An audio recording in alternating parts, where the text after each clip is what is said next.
Okay, the universe definitely has a sense of humour. My youngest was meant to be in football club this afternoon after school. My eldest comes home on a bus, so I thought I've got time. I can do a quick video about overwhelm, about life getting in the way.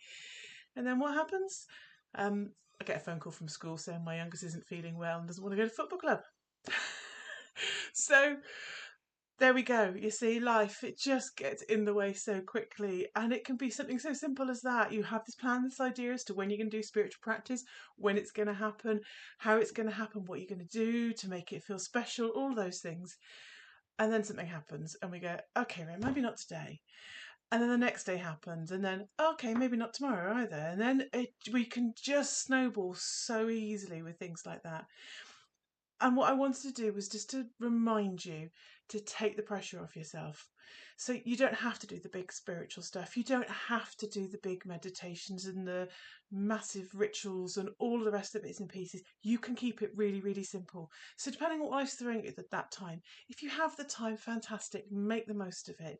And if you do get time, make sure you prioritize putting that time in for yourself and going, I'm going to spend half an hour just for myself today and then do all the practical stuff afterwards. Because if we don't, we get caught up on the practical stuff, and then before we know it, the day's gone and we haven't got any time for ourselves.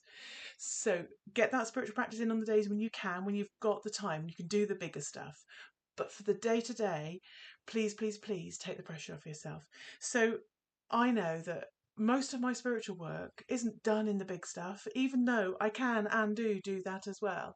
Most of my real deep spiritual connections are really, really simple things. They're going for a walk with the family and noticing a tree and connecting with the energy of that tree and just saying hello. They can be, like I've said in my emails, things like just cleaning the windows and repeating a sentence over and over again to the spiritual has a spiritual meaning behind, sort of for me behind it. It can be having a shower and envisaging it sort of washing all of your negative feelings off and all of the worries out of your hair and skin. It can be just simply just taking 2 minutes to have that hot drink and just sit and give thanks for what you've got. It can be walking up the stairs with a pile of washing, which is what I did when I got home from my picking up my youngest. I thought, oh, okay, I've picked him up. Better go and get the washing in as well before it starts raining because it's looking like it might do. Walking up the stairs and just, please, just walk with me and feeling my deities, the ones who matter to me, just going, it's okay, we're here. So all of those little things, they all matter, and they are all as powerful.